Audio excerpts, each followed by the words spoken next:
Hi, I'm Sam Meredith. Today we're having a look at today's European Central Bank meeting, where President Mario Draghi is due to announce the euro area's economic plans. Joining me to discuss this is senior Eurozone economist Frederik Ducrozet. So, ahead of the members' meeting later today, the ECB are reportedly looking to hold firm on the controversial bond buying programme, though they are expected to remain cautious for growth in the euro area. What are you expecting to be hitting the headlines from today's meeting? I think the main headlines from the ECB meeting will remain pretty much the same as in recent months. And by that I mean that the ECB will remain firmly committed to full QE implementation, and that's pretty clear now from various officials' comments.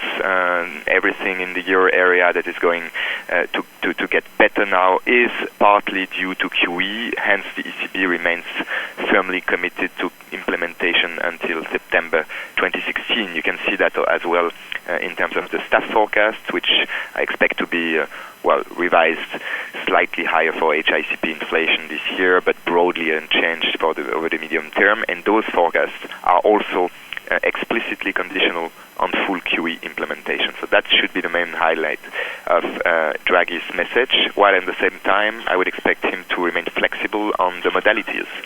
We know now that the ECB will front-load QE purchases, and I think further technical changes are always possible in the future, even though they remain committed to the overall strategy.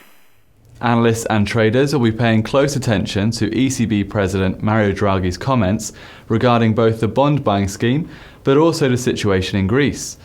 What will you be looking out for in these comments that could give us a clue to the ECB's plans? Yes, I think Draghi and ECB more generally is in a tricky position. They don't want to get involved in any political decision in Greece, as Draghi said, and as I expect him to repeat at the ECB meeting this week. They are part of a rule-based institution. They are respecting those rules by the books. They cannot lend or increase ELA to Greek banks, for instance, indefinitely. That's pretty much the same message that we are likely to hear today. Tough love, if you may, because on the one hand they will continue to respect those strict rules, while on the other hand they remain as flexible as possible as long as negotiations continue in Greece and hopefully towards a deal that could be reached in the next few days or weeks. Again, it's a tricky situation and difficult timing, because today we are unlikely to get this deal announced, so Draghi will have to wait and see what happens. Lastly for today, which key indicators will you be looking out for concerning the euro area in the short term?